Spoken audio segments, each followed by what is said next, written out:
তো সেক্ষেত্রে 65 থেকে 70 কাছাকাছি টাকা লাগবে। 70+ হলে নিঃসন্দেহে তুমি একটা ভালো সাবজেক্ট পাবা। আর মোটামুটি 65 থেকে 70 রেঞ্জে থাকলে তুমি ফার্স্ট মেটেই একটা সাবজেক্ট পাবা। মোটামুটি 2 থেকে 3 হাজারের ভিতরে তুমি থাকতে পারো পজিশন। আর যদি তোমার 60+ থাকে তাহলে আশা করা যায় 3 থেকে 4টা মাইগ্রেশন পরেই তোমার সাথে চলে আসবে। আর যাদের একটু পরীক্ষা খারাপ হয়েছে, সাপোজ হচ্ছে যদি আমি বলি যে 60+ তো তুমি রিটেনে যদি একটু ভালো করে দাও আর এমসিকিউতে যদি এই রেঞ্জের পাও, তো সেক্ষেত্রে 58, 57, 58তেও তোমার হচ্ছে যে অনেক আমাদের ঢাবিতে আসলে বিশেষ করে অনেক দূর পর্যন্ত সাবজেক্ট যায়। ঠিক আছে, যদি বলো যে 5000 পর্যন্ত যাবে শিওর, অনেক সময় 5.5 থেকে 6000 পর্যন্ত পজিশন চলে যায়। এক্ষেত্রেও তোমার একটা সাবজেক্ট পাওয়ার সময় থাকবে। ঠিক আছে, যাদের শুধুমাত্র একটা সাবজেক্ট দরকার। তো আমার মতে একদম সর্বশেষ যদি মেট যায় সেক্ষেত্রে 5500 বা 6000 এরকম কাছাকাছি যাবে। আর সেক্ষেত্রে মার্ক মোটামুটি 55, 56, 57 বা 58 এরকম একটা রেঞ্জে থাকা লাগবে। বাট 60+ পেলে আমার মতে তুমি হচ্ছে ঢাবি ভর্তি পরীক্ষায় সেফ থাকবা। তো আশা করতেছি তোমাকে কাট মার্কের বিষয়টা বুঝাতে পারছি। তো যাদের 60+-এর উপরে আছে তারা তো আরামে থাকতে পারো যে তোমাদের ঢাবিতে ইনশাল্লাহ একটা সিট হয়ে যাবে। বাট আমি তাদের নিয়ে বলতে চাই যারা হচ্ছে যে পরীক্ষাটা খারাপ হয়েছে এবং হচ্ছে 60 নিচে মার্ক বা 55-এর নিচে মার্ক আসতেছে, তারা এখন কী করবা? দেখো ভাইয়া, জীবনে আসলে হতাশার কিছু নাই। তুমি হয়তো মেডিকেলে খারাপ করেছো বা আজকে ঢাবিতে খারাপ করেছো, বাট তার মানে এই নয় যে তোমার হাতে আর কোনো স্কোপ নাই। তোমার সামনে এখনও সাস্টের ভর্তি পরীক্ষা আছে, রাবি ভর্তি পরীক্ষা আছে, জিএসটি আছে, কৃষি আছে, চবি আছে, তাই না? তো এই ভর্তি পরীক্ষাগুলোকে একটু এক্সপ্লোর করার চেষ্টা করো। বিশেষ করে তুমি আজকে যে ভুলগুলো করেছো, তুমি ফিজিক্সে এমসিকিউ পারো নাই, তুমি হচ্ছে কেমিস্ট্রি রিটেন ভুল করেছো, তুমি হচ্ছে ম্যাথের রিটেন টাইম ম্যানেজমেন্ট করতে পারো নাই। এই যে তোমার ভুলগুলো, সেগুলো তুমি যদি শুধরাতে পারো এই আগামী 15-20 দিনের ভিতরে, তাহলে ইনশাল্লাহ তুমি সাস্টও ভালো করতে পারবা, চবিতে ভালো করতে পারবা।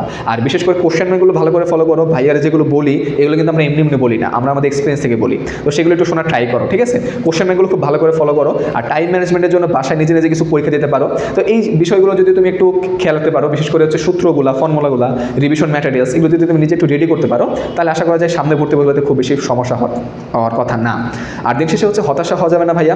আজকে তুমি কানাকাটি করো, আজকে যা খুশি তাই করো, আজকে ফোন টোন ফেলায়া তুমি হচ্ছে যে একটু ঘুম দাও, একটা ঘুম দাও, কালকে থেকে আমরা তুমি রিস্টার্ট করো। একটা পেজ নাও, পেজ নিয়ে তুমি হচ্ছে প্রিপারেশন চার্টটা বানাও। আমি যেটা প্রত্যেকটা ভিডিওতে বলি, এই প্রিপারেশন চার্টে তুমি দেখো তোমার কোন কোন চ্যাপ্টারে এখন হচ্ছে ল্যাকিংসটা আছে। তুমি ফিজিক্সের হচ্ছে সাপোজ চলতবিদের ম্যাথ দিলে পারো না, ঠিক আছে? তারপর হচ্ছে তুমি কেমিস্ট্রি, গুণগত রসায়নের কোয়ান্টাম সংখ্যা পারতেছো না, বা হচ্ছে তুমি জৈবযৌগের মেকানিজমগুলো পারতেছো না। কি পারতেছো না, কোন চ্যাপ্টারের সমস্যা, কোন টপিকের সমস্যা, এগুলো একটু লিস্ট করে ফেলো। লিস্ট করে সেই লিস্টগুলো বারবার রিভিশন দিতে থাকো বা পড়তে থাকো। বুঝতে পারছি? দিন শেষে হচ্ছে হতাশ হয়েও না ভাইয়া, ঠিক আছে? আমার কথা যদি আমি বলি, আমি মেডিকেলে চান্স পাই নাই, ঢাবিতে আমার পজিশন দূরে ছিল। আমার যত মনে পড়ে আমার 5000 সামথিং একটা পজিশন ছিল। আমারও সেম ফিজিক্স পরীক্ষাটা খারাপ হওয়ার জন্য। তো সেক্ষেত্রে আমার সাবজেক্ট আসলে কি জানো, জিওলজি আসছিল। তো এখন কি আমি সায়েন্স কেমিক্যাল ইঞ্জিনিয়ারিং পড়তেছি না? পড়তেছি তো। আমার কি কৃষিতে ডিভিএম আসে নাই? খুলনা এগ্রিকালচার ইউনিভার্সিটিতে আসছে তো। আমি কি রাবিতে 90তম হয় নাই? হয়েছি তো। কমপ্লিট কীভাবে করছি?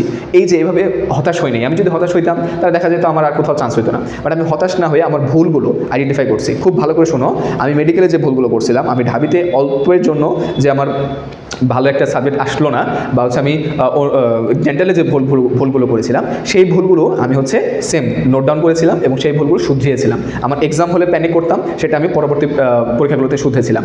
বা হচ্ছে আমি একটা পরীক্ষা যেন আমি দেরি করে গিয়েছিলাম, আমি পরবর্তী পরীক্ষা সেটা মেকআপ করে ফেলছি।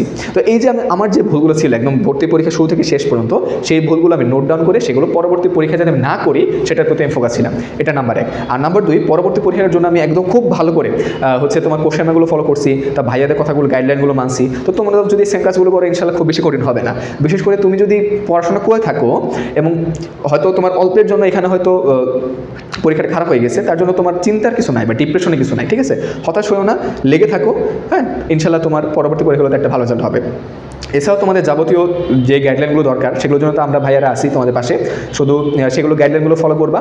আর হচ্ছে পড়াশোনা করো। এখন হচ্ছে 10 ঘন্টার কাছাকাছি পড়াশোনা করার চেষ্টা করো ভাইয়া। এতদিন যা করছো, এখন একটু 10 ঘন্টা, 8 থেকে 10 ঘন্টার মতো পড়াশোনা করার চেষ্টা করো। সামনে রমজান মাস আসবে, তারপরে হচ্ছে কষ্ট করে একটু পড়াশোনা করতে হবে। তো এই তো আর কি।